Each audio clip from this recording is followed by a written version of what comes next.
Emir Oluwo, abi Oluwo, abi Emir whatever. Na him you be. If you like say no dey listen to yourself o. Emir Oluwo, gbogbo ọ̀rọ̀ tó ti sọ, ododo ọ̀rọ̀ fẹ́ jáwọ́ Emir Oluwo, ìwọ tó ń sọ wípé o hate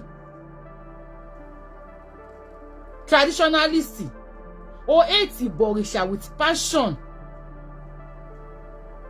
Ìwọ yìí ló wá sọ ní pé ìfẹ́ ti tán nílẹ̀ Nàìjíríà ló jẹ́ kí ìgbésùnmọ̀mí kó máa le.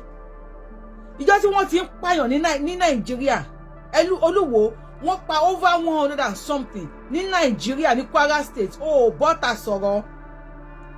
But now tí Trump wá ń bọ̀, Olúwo wá advice. Àmọ̀kẹ́ mi ó tó jẹ́ mẹ́ta. Ó tó jẹ́ mẹ́ta àmọ̀kẹ́ mi. Olúwo wá advice kí Trump má wà. Trump fẹ́ rọjú sí nǹkan Nàìjíríà ni ó. Trump fẹ́ ṣe léyìí ni ó. Trump fẹ́ ṣe kíta òun ni ó. Olúwo bọ́lẹ̀ ń bẹ̀. Bọ́lẹ̀ ń bẹ̀. Trump ń bọ̀. Trump ń bọ̀ kò ì dé. Ó sì ń bọ̀ sí i. Yìí tó ń ṣe yẹn preamble ni orí rìásà la ṣì wà. I miss you baby. Orí rìásà ó la ṣì wà. Trump sì máa ṣe real film. Àwa mọ̀ pé àwọn ọmọ ìyá yín ni wọ́n. Now kíni yóò fọ́ ni pé àwọn mùsùlùmí kan lè bọ́ta. Àwọn mùsùlùmí kan lè bọ́ta kàn ní kí àwọn agbésùnmọ̀mí kí wọ́n tẹ pause as in kí wọ́n dáṣẹ́ dúró díẹ̀. Kí wọ́n sì dá iṣẹ́ dúró díẹ̀. Nítorí pé àwẹ̀ Ramadan ń bọ̀. Wọ́n lóṣù alápọ̀nlé lóṣù Ramadan. Wọ́n ní oṣù tí wọ́n gbọ́dọ̀ kó má jiyàn gbé. Wèrèrè o. Tẹ́ bá ń gbọ́ wèrèrè o. Àwọn pípì yìí náà ń jẹ́ bẹ́ẹ̀. Wọ́n ya wèrè ju màálù lọ. So oṣù alápọ̀nlé bóyá ká dẹ̀ ṣe báyìí gbogbo ọmọ Nàìjíríà bóyá ká kúkú gbé gbogbo 12 months 12 calendar months tó wà nínú ọdún. Ká fẹ́ kó sọ gbogbo ẹ̀ di Ramadan. Kí everybody fẹ́ kó máa gbààwẹ̀ 30 days 12 months. Kí everybody máa fi gbààwẹ̀. Wọ́n lóṣù alápọ̀nlé. Wọ́n ní kàn tẹ pause díẹ̀. Wọ́n ò ní kàn stop o. Wọ́n ní kàn tẹ pause. Kàn dáwọ́ dúró díẹ̀ nà. Tó bá ń gbọ́ wèrèrè o. Àwọn pípù yìí ló ń jẹ́ bẹ́ẹ̀. Wèrè ni yín. Ẹ ní àlàáfíà. Àlàáfíà kékeré báyìí bó ti wù kó mọ kò sí ní ara yín. Olúwo kí ni problem ẹ? Èmi ò like máa bú Emir Abọ́ba. Mi ò like. Ṣùgbọ́n for you láti máa ní wípé kí bá Tinubu kó má gba Trump láyè. Ta ni ẹ náà? Ta ni ẹ? Ó ṣe ju Emir wo lọ ni? Ẹ̀yin ọmọ Òwò ẹ má wá fún mi kí tí yín má yẹ̀ o. Ẹ̀yin ọmọ Òwò ẹ má wá fún mi kí tí yín má bẹ́ kó má bẹ́ sẹ́lẹ́ńgẹ́ o. Kí tí yín má yẹ̀ ẹ má wá fún mi. Ẹ̀yin tẹ́ bá like Trump wẹ́ bá wa kọ sí comment section. Pé tí show mi tó wá dúdú lálẹ́ yìí báyìí kò sí wàhálà. Ẹ bá mi manage ẹ bẹ́ẹ̀ ni. Oríṣiríṣi lèmi máa ń gbé wá. You see, Olúwo, you see your life. Lórí tàbí tá wà yìí. Kẹ́ máa sọ pé kí ẹjọ́ ẹ̀yin tèmi ẹ káàárọ̀ ẹ káàsán ẹ káalẹ́ kú dédé àsìkò according to the time tí ṣòyí bàbá yín. Ẹ bá yẹ kí n pẹ́ kí má náà máa ń sọ ẹ má pẹ́ lórí mi kéṣikéṣi má bàbá wa ń bẹ̀. He dey play ni. Ẹjọ́ torí ọlọ́run tẹ́ bá wà lórí YouTube lórí TikTok tẹ́ bá wà sórí YouTube ẹ máa bọ̀ lórí YouTube o. Ìmọ̀ ọmọ yìí máa ń flip camera lọ títí o. Yóò gúrù tó bẹ́ẹ̀ yìí. Now let's listen to this guy ká tó lọ sọ́dọ̀ Olúwo. Abọ́lúwo kọ́ ni. Olúwo tó máa ń bú àwọn ẹlẹ́bọ. Olúwo tó máa ń àlákàlẹ̀ wa. Olúwo ọlọ́mọ pé kíní yẹn ò fọ́ ni. Kò fọ́ ni. Ẹ lè rò bóyá ó fọ́ ni ṣùgbọ́n kò fọ́ ni. Ọlọ́mọ pé kò fọ́ ni. Kò fọ́ ni rárá. Bẹ́ẹ̀ kí sáré play Olúwo fún yín ná. ká kọ́kọ́ play Olúwo ní ká tó play Bobo jẹ́ kí máa kọ́kọ́ máa play Bobo ìlọ́nà kí tó play Olúwo. Now sheik kan lára àwọn sheik ẹ ká san o mo kí gbogbo yín tẹ̀ ń kí mi ẹ ká sẹ̀ kalẹ̀ Yorùbá wí tíá mo kí gbogbo yín. Sheik kan bọ́ta ó ní àwọn agbésùnmọ̀mí ó ní kí wọ́n ní sùúrù díẹ̀ ó ní kó má gbéyàn lọ́wọ́ yìí nísìn ó ní kó sì ní sùúrù díẹ̀ ó ní because Ramadan ti dé after Ramadan kó bẹ̀rẹ̀ sí máa gbé àwọn èèyàn lọ. Abeg Nigeria na funny country mi ìrírù Nigeria rí chairman sọ̀rọ̀ sókè oh jẹ́ kí n fún ní voice. Musa Asadu Suna. Nigerians. The picture of the man you're seeing here is a Sheikh Musa Asadu Suna. That's his name. He's an Islamic cleric.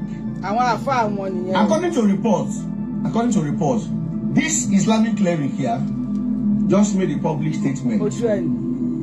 He said that bandits should stop kidnapping for now because Muslims won't enter Ramadan. Let them pause their kidnapping activity because Muslims won't enter. You know, say Ramadan goes to start.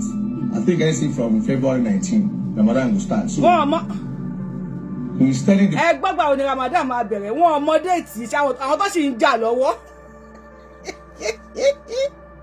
wọ́n sì ń jà lọ́wọ́ wọn ọmọ déètì tí Ramadan máa bẹ̀rẹ̀ wọ́n ń jà lọ́wọ́ àwọn kan ní Sokoto làwọn tẹ̀lé àwọn ní Káfàǹṣà làwọn tẹ̀lé àwọn League of Imams kan ti dìde nílẹ̀ Yorùbá wọ́n láwọn ò tẹ̀lé àwọn ò tẹ̀lé Sokoto wọ́n láwọn dá dúró ní so wọn tí mọ date so don't give them date o kọ́mọ ìpín máa pa ẹ́ torí wọ́n ní ẹgbẹ́ bá announce date before kí Sokoto kó tó announce date wọ́n lá ẹ̀sìn wa ní ká pa ẹni tó bá announce date after tí Sokoto bá announce date wọ́n ní ẹ̀sìn wa ní ká pa so kọ́ máa lọ pa ẹ́ o English Alhaji you know I love you kọ́ máa lọ pa ẹ́ funny people kọ́ máa lọ pa ẹ́ o ẹ bá mi wọ́n nu máa yìí máa announce date o kó yẹ pé wọ́n máa máa tún mọ́ máa kọ́ pa ẹ́ o because mi fẹ́ kọ́ pa ẹ́ torí mo láìkì ẹ́ mo máa gbọ́ gbangban ẹni máa pa mí tí wọ́n ti ń gbọ́ gbangban.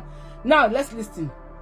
Nigerians, the picture of the man you're seeing here is a Sheikh Musa Asadu Suna. That's his name. He's an Islamic cleric. According to reports, this Islamic cleric here just made a public statement. He said that bandits should stop kidnapping for now because Muslims won't enter Ramadan. Made them pause their kidnapping activity because Muslims won't enter. You know, say Ramadan will start.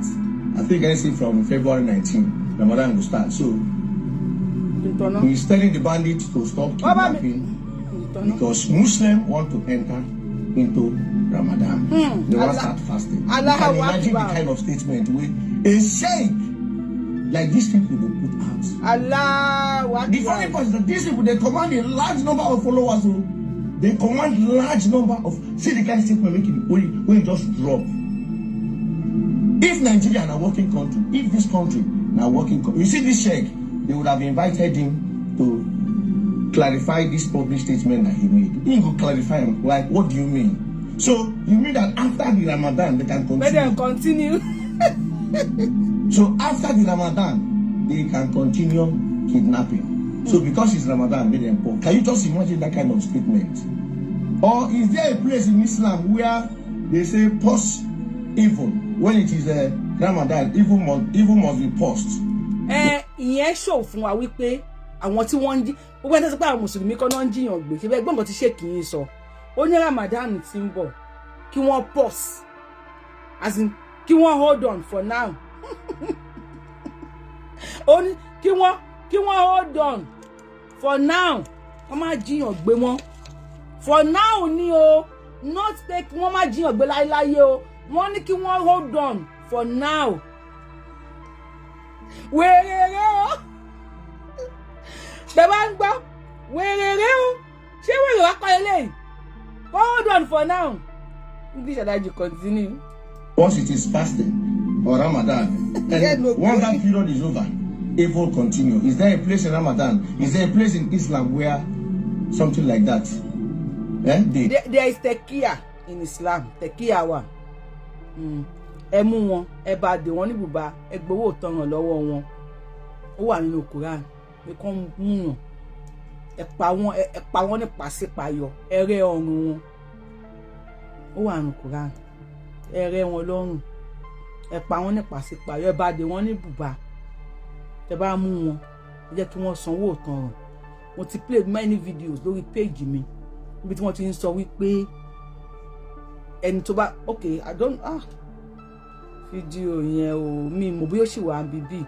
Let me check if I can bring it up. Níbi tí wọ́n ti sọ pé àwọn tó bá ti fẹ́ gbé ní Nàìjíríà tí wọ́n fẹ́ fi ẹ̀mí wọn gbé ní ayọ̀ àti àlàáfíà ní Nàìjíríà tán ni wọ́n máa san owó jísíà náà máa ń pè. English allergy, you are a fake allergy. Because you don't know, that shows you are a fake allergy. Allergy kò gba Saudi kọjá àbí kò ka Kùránì ni. There's tekiya. Wo ló bá ti wo fídíò yẹn lọ́dọ̀ Yorùbá wo, bá mi kọ sí comment section, mi kọ́ ni mo gbé. Even Nigeria television ló gbé, TVC, ó dà pé TVC kọ́ ló gbé ni, TVC ló gbé. Then I play it on my page. I'm just trying to check if I can get it here. Or tó bá wà lórí system, I'll play it for you guys. Tọ́ni ẹjí ẹ̀ tó bá ti lè sanwó, wọ́n ti fún wọn ní levy èyí tó ń ká kú mo máa san ní somewhere in ara àwọn òkè ọya yẹn. Ẹ ká máa gbọ́ English allergy lọ. Ẹ̀yin máa gbọ́ lọ́nà kí mi máa fi yẹn wá. Ẹ máa gbọ́ English allergy. People are clarifying, like, what do you mean? So you mean that after the Ramadan they can continue? Yeah, sure. So after the Ramadan they can continue kidnapping. Yeah. So because it's Ramadan, made them poor. Can you just imagine that kind of statement? Or is there a place in Islam where they say post evil when it is Ramadan? Evil must be post. But I don't know Ramadan they do. Or Ramadan, and once that period is over, evil continue. Is there a place in Ramadan? Is there a place in Islam where something like that? People are explaining to, because these guys, the way they talk, you see. Most of these clerics, most of them, they contribute to the problem of this country. Most of these clerics. They don't say they get influence. They have influence. Like, when I tell you, come to this north and see something. Come to this north and see these guys. The followers believe them more than any other person. Yeah. They believe this. These people command a large number of followers that once they talk like this, but I talk to them, anything when they talk again is a story. Anything when you talk outside of this people, that talk is story. Now you just open your mouth to make a public statement telling the bandit to stop kidnapping because Muslim want enter fasting. So after the fast to Para State, where a video showing a group of men attacking women. No, Uncle English allergy continue. Continue. Can you imagine? After fasting, people can continue. Yeah. After fasting, they can continue killing. After fasting, they can. But now that it's fasting, they should stop. Just imagine the kind of people who they share country with. Just imagine the kind of people who they share country with. Just imagine the kind of person who they share country. Like, I don't understand. A lot of these clerics, they are. Look, they really play a role for this banditry where they have for this country. If they don't get her inside. Well, in Adamawa State, we're getting. Eba mi share video. Ìwọ tó bá ti mọ̀ wípé English allergy, you are a fake. Fake ni English allergy. Fake English. Fake allergy ni o kì í ṣe original allergy. You are a fake allergy. English allergy, fake allergy ni o ní. Listen. Well, in Adamawa State, we're getting reports that the terrorist group ISWAP has burned down a Christian village, threatening residents to convert to Islam or die. Security analyst Brian Phillip disclosed the attack on Thursday after the terror group released images showing the village in flames, alongside a statement declaring that all Christians in Nigeria are legitimate targets. According to the statement, residents can spare their blood by converting to Islam or pay tax to ISWAP. ISWAP had launched a... èmi kọ́ ni mo gbé ṣé àti rí TVC nìyẹn that ẹ̀yin Christian tẹ́ wà ní Nàìjíríà is either kẹ́ convert sí Islam or kẹ́ máa san jizya owó ìtanràn fún ẹ̀mí yín owó ìtanràn fún ẹ̀mí yín convert to Islam or kan pa yín or kó máa san owó ìtanràn. Say it again, please. Terror group released images showing the village in flames, alongside a statement declaring that all Christians in Nigeria are legitimate targets. According to the statement, residents can spare their blood by converting to Islam or pay tax to ISWAP.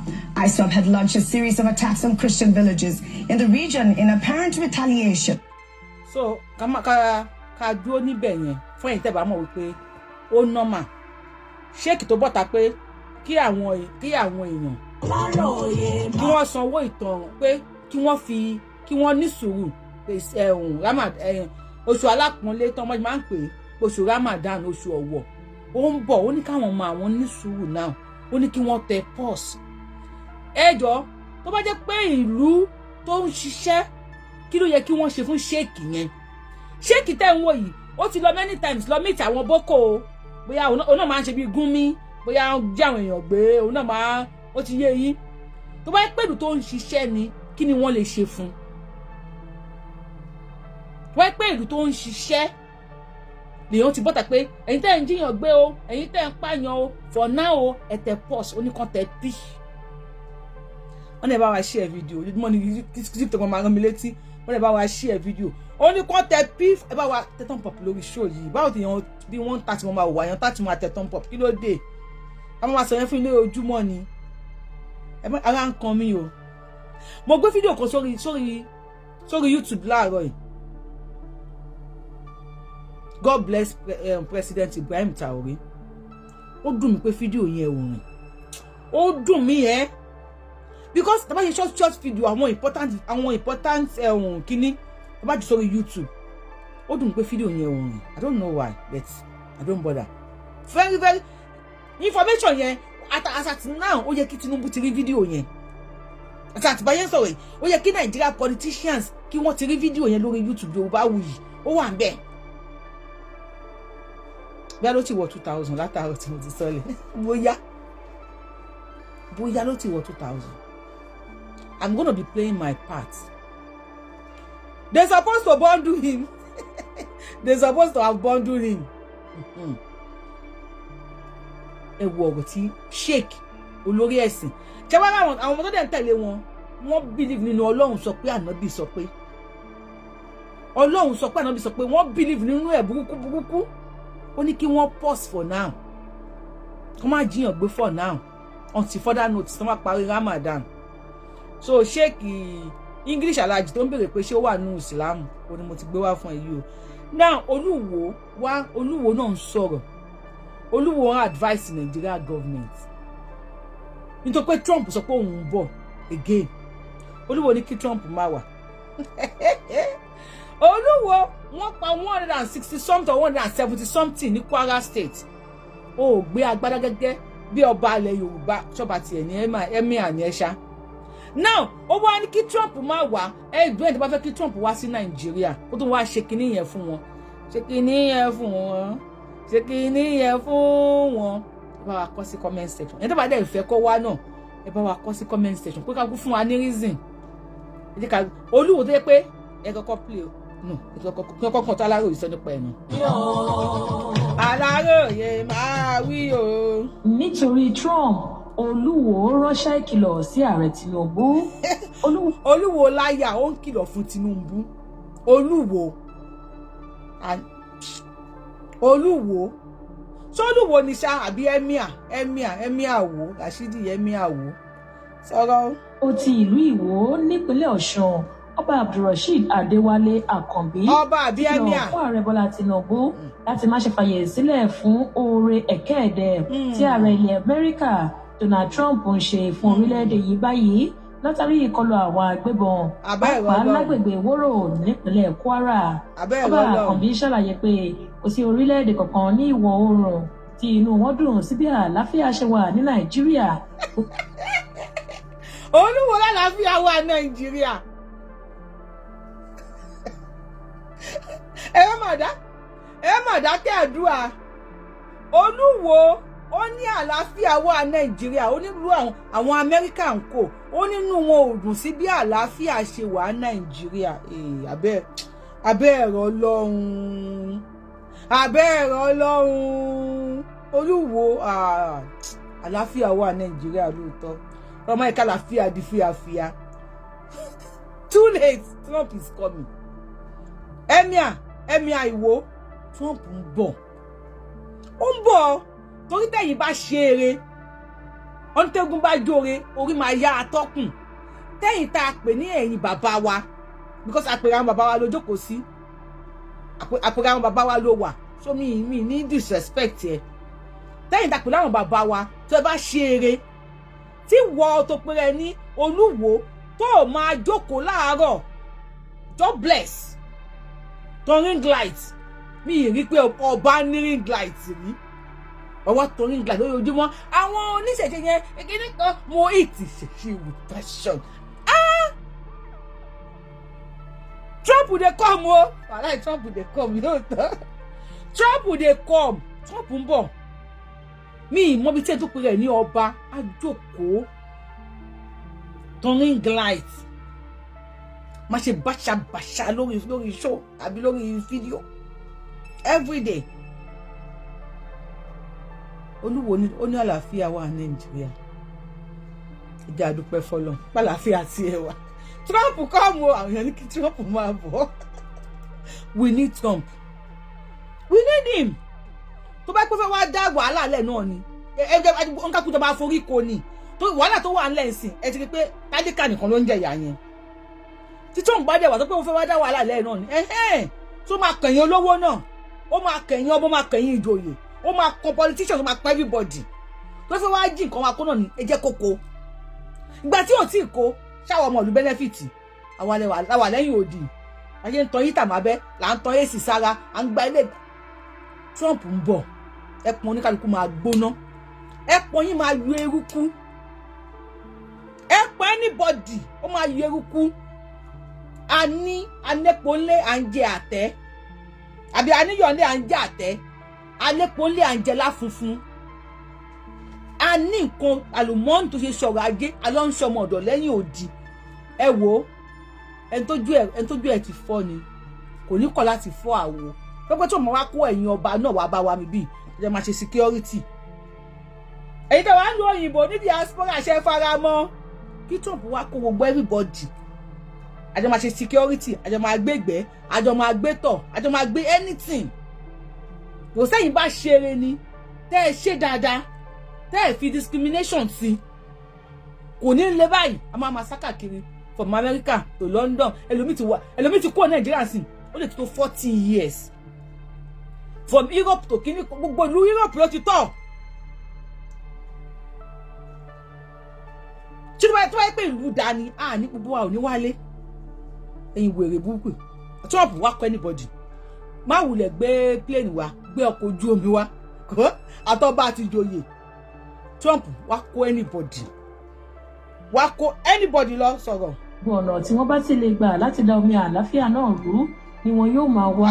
Nínú àtẹ̀jáde kan tí Olúwo fi síta nípasẹ̀ akọ̀wé ìròyìn rẹ̀ Ali Ibrahim, ó ṣàlàyé pé ìbá rọrùn láti ṣẹ́gun àwọn agbébọn yìí tí gbogbo àwọn ọmọ orílẹ̀-èdè yìí bá fọwọ́sowọ́pọ̀ tí wọ́n sì hùwà nínú ìfẹ́. Ó tún ṣàlàyé síwájú sí wípé bí ààrẹ Trump ṣe ń ṣe kùrùkẹrẹ lójoojúmọ́ láti gbé Nàìjíríà níjà kì í ṣe torí Ọlọ́run.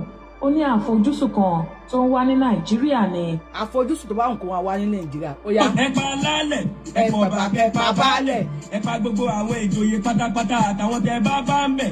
Ẹ wọlé kẹ pa gọ́vnà, ẹ pa rẹ pa kánsẹ́lọ̀, ẹ pa gbogbo àwọn sàmánì pátápátá. Kó anybody.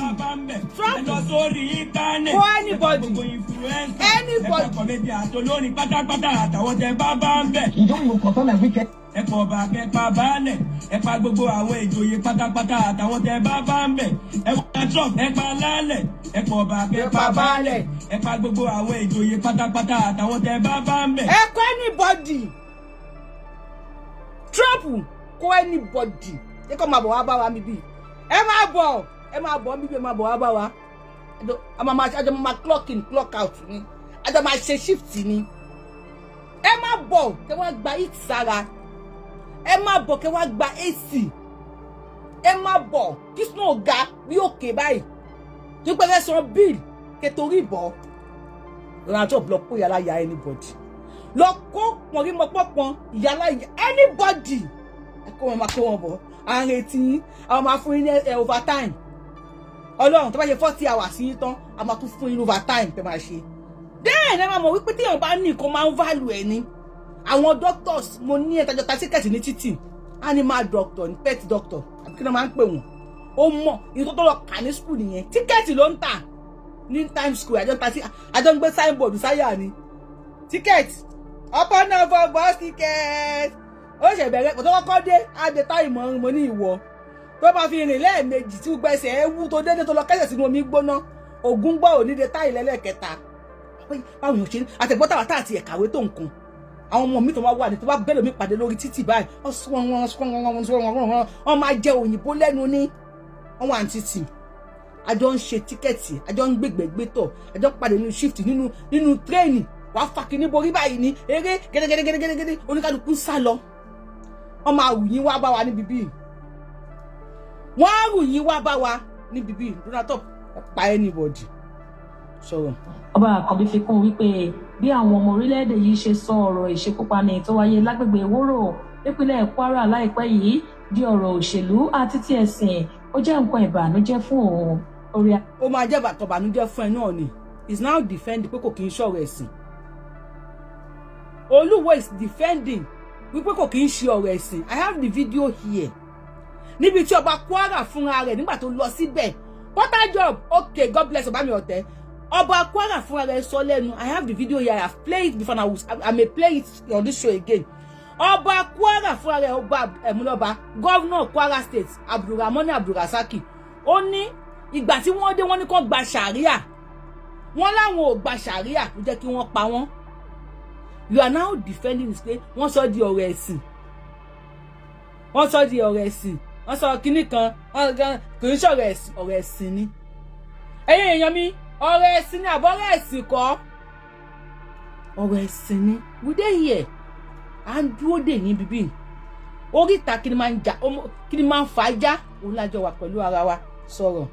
léyìí ni ẹ̀mí èèyàn gbọ́dọ̀ ju àwọn ọmọ orílẹ̀-èdè yìí lójú ọjà ẹ̀sìn tàbí ẹgbẹ́ òṣèlú ó ti yẹ kí ẹnikẹ́ni fẹnu tẹ́ńbẹ́lú ìṣẹ̀lẹ̀ tó gbẹ̀mí àwọn ẹlẹ́sìn Islam bí 150 ní abúlé ìwòrò bí àwọn èèyàn kò ṣe kọbi ara sí ìkọlù tí àwọn agbébọn ṣe lábúlé ìwòrò láìpẹ́ yìí fi hàn wípé kò sí ìfẹ́ tòótọ́ bẹ́ẹ̀ ni ìṣọ̀kan ti kúrò ẹgbẹ́ òṣèlú.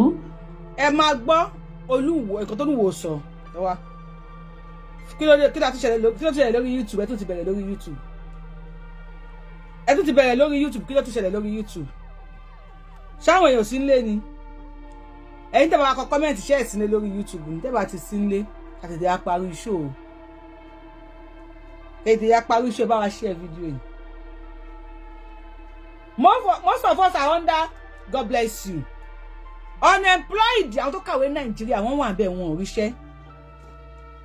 Olúwo tún sọ̀rọ̀ ń ṣe máa gbọ́. ó ti yẹ kí ẹnikẹ́ni fẹnu tẹ́ńbẹ́lú ìṣẹ̀lẹ̀ tó gbẹ̀mí àwọn ẹlẹ́sìn Islam bí 150 ní abúlé ìwòrò bí àwọn èèyàn kò ṣe kọbi ara sí ìkọlù tí àwọn agbébọn ṣe lábúlé ìwòrò láìpẹ́ yìí fi hàn wípé kò sí ìfẹ́ tòótọ́ bẹ́ẹ̀ ni ìṣọ̀kan ti kúrò lórílẹ̀-èdè Nàìjíríà ó lé ní 150 àwọn ọmọ orílẹ̀-èdè yìí tí àwọn agbébọn kọlù lábúlé yìí ṣùgbọ́n ó ṣe ní láàánú pé èèyàn péréte ló ká lára lórílẹ̀-èdè wa eléyìí sì fi hàn gbàgbà pé kò sí ìfẹ́ àti ìṣọ̀kan mọ́ láàrin wa mo fẹ́ ká mọ̀ wípé kò sí orílẹ̀-èdè tí ó lè jàjàbọ́ lọ́wọ́ àwọn agbébọn pẹ̀lú ìyapa ẹ̀sìn ààrẹ Bọ́lá Ahmed.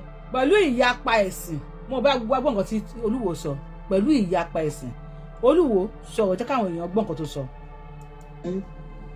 mi ì tí ẹ fẹ́ gbọ́n tó ń jẹ́ òrìṣà bíbọ̀ I don't tolerate it kì í ṣe káwọn abọ̀rìṣòsí wo wọ́n lè wọ́dọ̀ mi ní ìsọ́nbí ọmọ ṣe tiẹ̀ ṣùgbọ́n ọba ti dọ́dọ̀ mi tó ọsán pọ̀ òrìṣà yín mi ọ̀ gbọ́dọ̀ gbọ́ mi sì gbọ́dọ̀ gbọ́ yìí lé ìfẹ́ I hate idol worshiping with a passion he hates idol worshiping with a passion. Ní ẹnu tó pèrè ní olórí ìlú, ní ẹnu ọba dárúkọ HATE, ọba lè sọ síta. Ọba Trump ẹ máa bọ̀, ẹ kọ́ anybody. Gbogbo fìlà abẹ́tẹ́já yẹn, kọ́ wá lọ dé fìlà abẹ́tẹ́já níbi shift. Ẹ wá fọ̀ di arúgbó. Kẹ́ nùdí fún arúgbó tó báyìí. Kẹfẹ́ de pampers mọ́ nídìí, kó tún fọ́ mi pẹ́ àgàgà ìgbẹ́ olómi. Kọ́kọ́ yín wá, gbogbo yín pátápátá, èyí náà wá fọ̀ di. Mi wíwá bàbá mi Ládọjà, àwọn ò sí ń bẹ̀ o. Tó ọba gidi làwọn yẹn. Ọba àdùnnú, ọba àlùbáríkà. Àwọn ọba tó máa fi ń tọrọ ọba, àwọn ọba tó máa fi ń tọrọ bàbá, àwọn yẹn wá bàbá Ládọjà yẹn. Àwọn ọba tó ń dórí àpèrè. Tí ọmọ ìlú, àwọn tá kì í ṣe ọmọ Ìbàdàn gan, àkọ́kọ́ yóò bá ni wá, tínú wá dẹ̀ ń dùn sí wọn. Talkless ọba tó wà lórí oyè. Tó dùn òun hate àwọn idol, òun hate idol worshiping with passion. Tó bá hate iṣẹ́ ọwọ́ mi, ó ti hate èmi náà nìyẹn. Ọba tó máa tọrin ìgbà tó yojúmọ́ tó máa bú ṣẹ̀ṣẹ̀ ni àwọn ẹlẹ́bọn ẹ̀kíní ànábì mẹ́mẹ́ kill you there. Ànábì mẹ́mẹ́ kill you there. Nonsense upon ingredients. Nonsense ọba. Ọba. Idol worship yẹn náà fi gbé ẹ sórí àpèrè ẹlẹ́bọ níbi tó wà yẹn. Wọ́n á sọ pálapàla játijàti rándanrandan lẹ́nu. Olúwo ló sọ̀rọ̀ ẹ̀. Wọ́n advice Tinubu kò sí ìfẹ́ mọ́. Ibo ni ìfẹ́ ti máa wà? Where is the ìfẹ́? Ibo ni ìfẹ́ ti máa wà? Nígbà tẹ́mi bá ń bọgi, tí mò ń bọ pẹ̀, tí mò ń bọ omi, tí ẹni tó wá jẹ́ olórí ìlú mi, tóun lọ bọ òbò ajára ní Mẹ́kà, tó wá délé tó lọ bọ òkúta aṣára ajára lè àṣìwájì dé, kó wá ní òun ètì òkúta tẹ́mi ń bọ ní ilẹ̀ mi with passion. Ibo ni ìfẹ́ yẹn wà? Where is the ìfẹ́? Kábíyèsí Ládọjà, á dà fún bàbá mi, ẹ̀mí yẹn á gùn, ẹ pẹ́ bí mo pẹ́ ṣe ń pẹ́, ẹ̀mí yẹn á gùn. Trump máa kó gbọ́, àwọn máa point ilé ọkọ̀ kan báyìí nìkan máa gbé yín. Trump máa kó wọn bọ̀, àyè wà, ọ̀dọ̀ wa wọ́n wá èèyàn tó fẹ́ ṣe shift. Wọ́n wá èèyàn tó fẹ́ ṣiṣẹ́, òtútù wà lọ́wọ́ yìí, orí bú snow ló ń bọ́lẹ̀ lọ́wọ́ yìí. Last week, àwọn èèyàn kọ sí kíní pray for people in New York, pray for us. Snow tó kọ̀ wá máa lọ, ìwọ̀n bí sípò nímọ̀ bí tí mọ́tò ẹ wà. Snow àti gbogbo mọ́tò mọ́lẹ̀, bolé mọ́lẹ̀. O ò lè rìn nínú ẹ. Snow ọmọ àgbà pátá nídìí ẹ. Every tó bá Trump bọ̀ àkógbò yìí. Ẹ máa bọ̀, ẹ wá ṣe shift. Ìwà eléyìí sì fi hàn gbangba pé kò sí ìfẹ́ àti ìṣọ̀kan mọ́ láàrin wa. Mo fẹ́ ká mọ̀ wípé kò sí orílẹ̀-èdè tó lè jàjàbọ́ lọ́wọ́ àwọn agbébọn pẹ̀lú ìyapa ẹ̀sìn. Ààrẹ Bọ́lá Ahmed Tinubu gbọ́dọ̀ ṣọ́ra pẹ̀lú wíwá ìrànlọ́wọ́ àwọn ilẹ̀ òkèèrè lórí ọ̀rọ̀ ètò ààbò lórílẹ̀-èdè yìí. Ìjọba tó wà lóde ń gbìyànjú púpọ̀ láti dá Nàìjíríà padà sípa ọ̀nà ìṣerere. Ọ̀pọ̀ ìgbà làwọn orílẹ̀-èdè ńláńlá kì í fẹ́ káwọn orílẹ̀-èdè kéékèèké ó dìde. A gbọ́dọ̀ kíyèsára dáadáa. Ọba àwọn tó ṣe sábàbí ìṣekúpani yìí kẹ́dùn púpọ̀. Mo sì ké sí àwọn ẹ̀ṣọ́ aláàbò wa láti túbọ̀ mójútó iṣẹ́ ìwádìí ọ̀tẹlẹ̀múyẹ́ dáadáa láti lè fòpin sí ìpani bí ẹni pàjábọ̀ Ògún yìí. Florence. Wọ́n pàjábọ̀ Ògún àbí wọ́n pàjábọ̀ àlá. Olúwo ìkà ni ẹ́, ìkà. Olúwo ti ẹ̀kọ́ ni ẹ́, Emir Rashidi. Ìkà ni ẹ́, ọ̀dájú abiyamọ ni ẹ́. Pọ̀tọ́ pààyàn láti jọ́ yìí nísìnyí, ó bá wọn kẹ́dùn. Pọ̀tọ́ Trump wá sọ pé òun ń bọ̀. Òun tún ń bọ̀ lẹ́lẹ́ẹ̀kejì. Ó ń bọ̀ àkàrà gbóná. Trump ó ti bó ẹ̀wà ẹ̀ kalẹ̀. Ó kàn fi spices sí ni àwọn bí àlùbọ́sà. Tí wọ́n fẹ́ dín àkàrà, àwọn àlùbọ́sà tó yẹn máa ń lọ̀ mọ́ yẹn. Ó ń rẹ́ àlùbọ́sà sí lọ́wọ́ ni àwọn ata gbígbẹ máa fi sí. Òróró yẹn máa gbóná dáadáa. A máa da lé báyìí. Párá o. Ó yẹ everybody máa bẹ́ dànù. God bless you, Mr. Adeyemi. Ibrahim Traore best president. Go and watch it on YouTube, Yorubawuyi. You will see what Ibrahim Traore just did. President Ibrahim Traore, ẹ lọ wo tó ẹ̀ṣẹ̀ ṣe. God bless Ibrahim Traore. Ibrahim Traore is a Muslim. Not just a Muslim, a practicing Muslim. Èèyàn tó máa ń kírun ni. Yet, ó protect ìlú ẹ̀.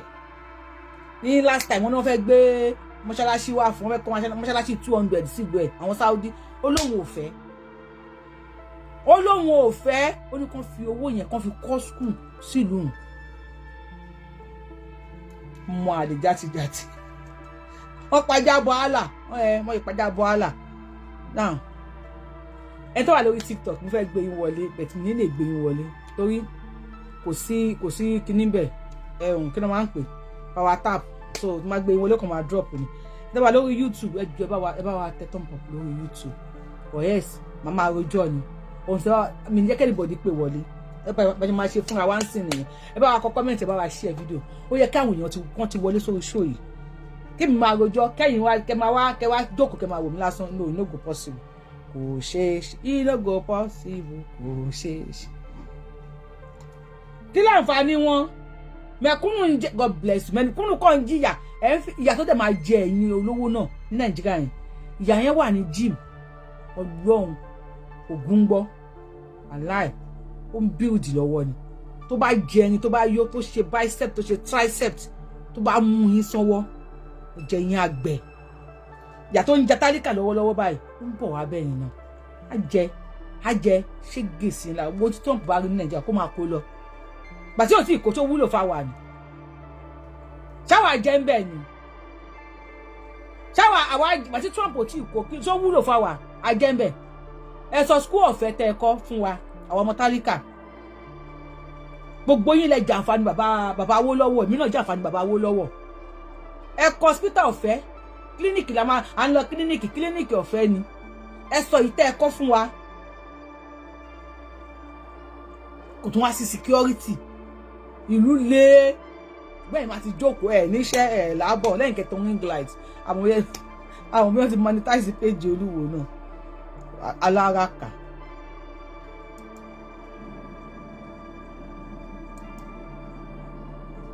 ó ṣe jẹ́sì yìí tí mọ́ṣáláṣí pọ̀ dáwà pọ̀ kó lọ́lọ́run ta'ala kó lọ́ Rasulullah ìṣọ́lá òun ló pọ̀ ìsí yìí ní ìsìlámù díẹ̀ sí mùjẹmùjẹ ìlú lárúbáwá ló ní ìsinmi. Ó yá wọ́n ní ìlú lárúbáwá wo ló ní ìsinmi yẹ ká pìkẹ́ láti ibẹ̀ wọ́n ní ẹ sọ fún wa ìlú lárúbáwá wo òun ló ní ìsinmi wọ́n ní ẹ sọ ìlú lárúbáwá tó bá ní ìsinmi fún wa ká tó continue yẹ ká gbé call dẹ́wà lórí YouTube mi bí àwọn ọmọdé gbé ẹ bá wa gbóhùn sókè sà ìlú lárúbáwá wo ló ní ìsinmi kọ́là kọ́ t-shirt ni. program lẹ́wà. orí program ni mo wà o. Ó ti yẹ yín kò ní yẹ lẹ àdúrà ni mo máa ṣe fún yín mo kàn rí pé wọn online mo kàn ní kémi náà kí n tẹ ní my word is with you you are really doing it Ọlọ́run tó dẹ̀ tó ti yẹ kò ní padà lẹ́yìn ẹ o ìyá mi kò ní padà lẹ́yìn ẹ o ojú ò ní tiẹ̀ o ayé là ń gbé. bàbá mi ayé là ń gbé. bàbá mi mo jẹ́ ayé o. ayé là ń gbé àkàndẹ́.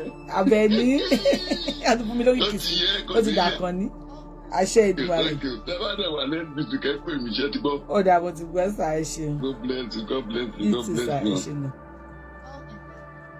ohun tẹ́ bá ṣe fún wa ohun tẹ́ fẹ́ kí Trump wá kó yẹn ohun tẹ́ bá ti ṣe fún wa àǹfààní tá a bá jẹ́ mẹ́ta fi lọ sọmọ ọ̀dọ̀ nílùú òyìnbó Trump ẹ wọlé ẹ pa anybody ẹ kó anybody lọ wà á gbóhùn sókè ẹ kó anybody ẹ bá wà gbóhùn sókè hello ẹ kálẹ́ mo ń gbẹ̀yìn èèyàn wọlé ó ń drop ni mo fọlọ́ ẹni sọ̀rọ̀ bá mi mo fọlọ́ bá búra lórí TikTok mo ń gbẹ̀yìn èèyàn wọlé ó ń drop ni èèyàn 6 mo gbé wọlé sí kankan ráyè wọlé ó ti di 7 èèyàn kan ráyè wọlé ọmọ ọba Ọlọ́run ló mú yín à ń gbọ́ yín. ṣe rí Mr. Rasheed àbí Àfà Rasheed. Ẹ̀mí Rasheed. Àfà Rasheed Olúwo ẹ má máa dárúkọ ẹ̀ mọ́ ẹ̀yẹ kì í ṣèyàn ẹ̀rọ Sunday lẹ́yìn sẹ́ni tó sọ́gbọ̀n fẹ́ lọ mú olóyè Sunday Igboho náà fẹ́ lọ gbàgbẹ́ fún Buhari nígbà yẹn ó lè. ẹ ti mọ̀ pé ẹ̀yẹ ẹranko gidi ni ẹ̀jẹ̀ Sunday lẹ́yìn ẹ̀yin ọ̀hún sọ́ba kì í sọ́ba gọ́ọ̀mẹ̀ntì wa náà àwọn gọ́ọ̀mẹ̀ntì wa rádaràdà kan ti bẹ̀rẹ̀ láti ilẹ̀ tipẹ́tipẹ́ tó jẹ́ pé Muslim abẹ́ sọdún wọ́n lọ máa ra ìgbò fún wọn ẹ̀rí kórí wọn ti gbálẹ̀. àwọn bá fẹ́ ṣe kó mọ́ wọn lọ gba màálù Fúlàní. wọ́n ní wọ́n fẹ́ sọdún wọ́n lọ máa ra màálù fún wọn.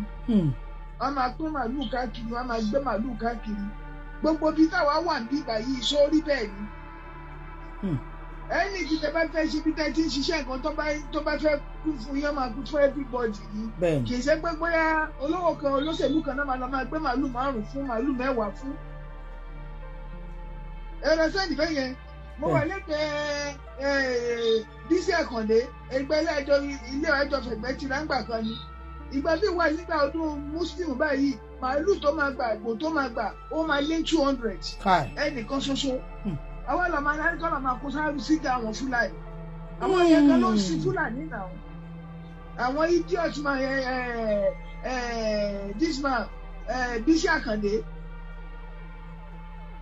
àríkọ́ lọ́ọ́ máa fún wọn nọ́mbà pé kọ́ lọ́ọ́ máa já síbẹ̀ gómìnà àgbẹ̀ tiẹ̀ wá kélé àgbẹ̀jẹ̀ bàbá yẹn ò dẹ̀ wúlò gbogbo àwọn yẹn àkàtì ẹ̀ ní ìdíkíní mọ̀ pé 2027 ẹ̀ lọ wo Nàìjíríà máa divide nítorí pé bàbá Tinubu kan tá à ń pariwo gan bàbá Tinubu kan náà ti mọ̀ pé àwọn ò lè padà wọlé mọ́. nǹkan tó kàn fẹ́ ṣe ní pé kán ṣe kíní padà kán lè extend kíní ẹ̀ wọ 6 years. ẹ lọ kọ́ sílẹ̀ lẹ́yìn. wọ́n fẹ́ extend wọ 6 years ni ó ti mọ̀ pé àtòrí àwọn náà ní kíní ẹ̀ ti máa pé òun àwọn lè padà wọlé mọ́. lágbára Ọlọ́run gbogbo ẹnikẹ́ni tó ní pé òun máa disturb Yorùbá òun máa disturb Yorùbá wa yìí Ọlọ́run máa disturb gbogbo wọn ni. Olúwo náà ń pariwo kò ń ṣe ẹ má máa pè lọ́ba Olúwo mọ́ àfa Olúwo àfa Rashidi Mr. Rashidi ni. Mr. Rashidi Olúwo. nítorí wọ́n máa padà gbá lọ́wọ́ ẹ̀ náà ni wọ́n máa lé síta wọ́n máa fọ̀rọ̀ lé síta ni ẹ máa wò ó rán ẹ tẹ́ bá wojú ẹ̀jẹ̀ máa rí pọ́njọ Fúlàní. ẹ máa wojú Mr. Rashid ẹ máa rí pọ́njọ Fúlàní kì í sọmọ wo Fúlàní ni. wọ́n gbóyún ẹ̀. Alhamdulillahi Rabbil Alamin. Nous remercions Dieu le Tout-Puissant et nous prions sur le prophète Mohammed sallallahu alayhi wa sallam. Aujourd'hui nous sommes le jeudi. kì í sọmọ ìwò nítorí pé ìsìnkú pọ́ máa lè ní gbogbo ìtàn tó máa dorí ìtàn kodò tó máa ṣe gbogbo ẹ̀. ẹ lọ sẹ́ni bẹ́yẹn. oyè mi ẹ ṣe wá ká tún gbé kọ́ọ̀lẹ̀ lómi náà. àwọn tilẹ̀ tẹ́lẹ̀ tó ń ṣe bárabàrà ẹ wò sẹ́ni pé gbogbo ti ń bẹ̀fẹ̀ padà nígbà tí bàbá wa Ládọjà tó bẹ̀rẹ̀ sí ní short wọn up pé gbogbo ti ń bẹ̀fẹ̀ padà eléyìí tó ń gbẹ̀rẹ̀ ní Mr. Rashidi náà òun náà ti fọgbọ́n bẹ̀fẹ̀ nítorí máa san lẹ́gbàá ni ẹ ṣe ẹjẹ́ lómi sọ̀rọ̀. ẹ ṣeun gan sà eléyìí nísìn tó ń ṣe sẹ́ndì sí mi ni táwọn ará bí kó wọlé nì mo rò bóyá ẹni tó ń ṣe sí wọlé àwọn ọmọ gangan ìsì wọ́n ti kẹ́rù wọlé o àwọn ẹrú kú àwọn ẹrú kú ẹ ti ní tán kó wọlé ẹ ti rí ṣe rí ń bẹ̀ yẹn wọ́n ṣe ń sẹ́ǹdẹ̀ sí mi báyìí ni àwọn ọmọ ẹrú kú ẹ tí ní tán kó wọlé wọ́n ṣe ẹrù yẹn wọlé ni Donald Trump ẹ kó anybody ẹ jẹ́ káwọn náà wá síbi bíi kán wá ṣe shift ẹ máa wá síbi ẹ wá ṣe shift Trump kó anybody ẹ má wulẹ̀ bẹ̀rù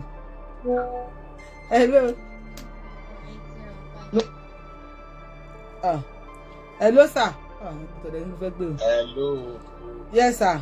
Ayé là gbé màmá gbé ẹ̀ ń tè. Orúkọ mi náà nìyẹn sà.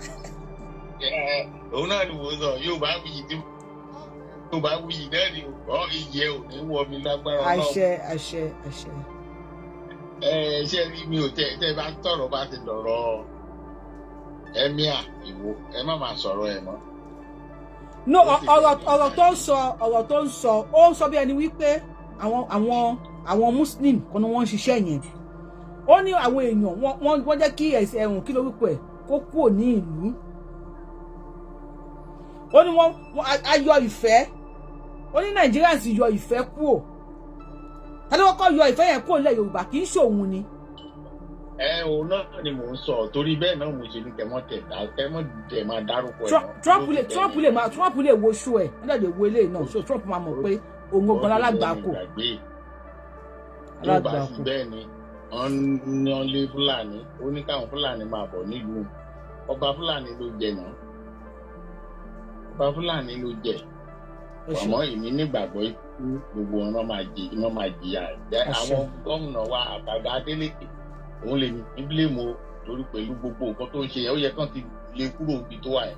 wọ́n lè wọ́n lè kí ni wọ́n máa lè fún àwọn ọmọ tọ́jọ́ dìpọ̀. orí ìtẹ́ tó wà yẹn kò fi tiẹ̀ rárá kò fi tiẹ̀. ẹ ṣe bàbá mi. lágbára Ọlọ́run àwa la ní ayọ̀ ìgbẹ̀yìn. ara ní sí àgbẹ̀. àwa la ní ẹ fẹ́ kú àwa la ní sí àgbẹ̀ tí yín á fẹ́ yẹ. ẹ bá mi tẹ́ tán pọ̀ lórí show yìí tí yín máa fẹ́ yẹ. ẹ tó wà lórí TikTok ẹ máa ní sùúrù ẹ tó bá jábọ́ kúrò náà wá gbé wọlé o. Mr. Adéyẹmí ẹ ọ̀ mute náà kí ni ẹ káàbọ̀ sà ẹ bá gbẹ̀yìn wọlé ẹ kí n drop ẹ ní sùúrù bá mi. Mr. Adéyẹmí wà lẹ́yìn iṣẹ́ tó bá gbẹ̀yìn wọlé ẹ kí n drop.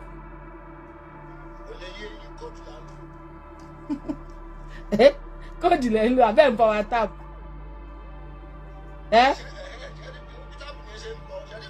Ó kì í sẹ́yìn lẹ́ ń tap ọba ìṣẹ́ tó bá gbẹ̀yìn wọlé ẹ kí n drop. Mo rò pé ó dàpọ̀ ní kankan tí màá yín lò.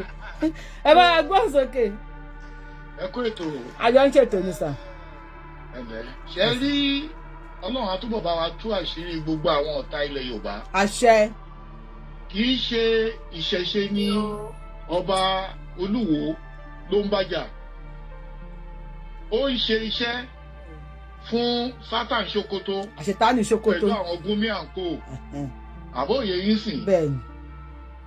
Àṣírí ẹ̀ ti tú ti pẹ́ Ọlọ́run dẹ̀ lè bo àṣírí ẹ̀ because orí àpèrè tó wà yẹn gan ló máa bí àdàbí tí ò bá mọ̀ pé ọba nílẹ̀ Yorùbá gbogbo ẹ̀sìn ni ọba ń ṣe ọba ò ní ẹ̀sìn kan tó yàn sọ́tọ̀ ó fúnra ẹ̀ sọ pé òun mọ̀ pé àwọn oníṣẹ̀ṣe wà níwò kóun kọ́kọ́ mú gbogbo àwọn oníṣẹ̀ṣe tó wà níwò kó lé wọn jáde náà kó yé tan ara ẹ̀ kó lóun tan ọmọ Yorùbá ó fi nǹkan tó yẹ kó ṣe sílẹ̀ nǹkan tí ò yẹ kó ṣe òun ló bẹ̀rẹ̀ so mo dúpẹ́ lọ́wọ́ Ọlọ́run mo dẹ̀ dúpẹ́ lọ́wọ́ bàbá Olúbàdàn bàbá dáadáa tó ṣẹ̀ṣẹ̀ gbé adé bàbá yẹn àṣẹ ẹ̀mí ẹ̀ máa gùn fún wa àṣẹ irú bàbá wa ò ní sìn ó máa jẹ́ rí èèyàn bá ṣiṣẹ́ ni àtàwọn ọba tó dáa tó bá wọn àwọn ọba tó kù kán kọ́pì wọn so àwa ọmọ Yorùbá gbogbo wọn là ń wò ẹ tó bá ṣe dáadáa ìtàn máa jọ̀jẹ̀ èyí tí ò dẹ̀ ṣe dáadáa náà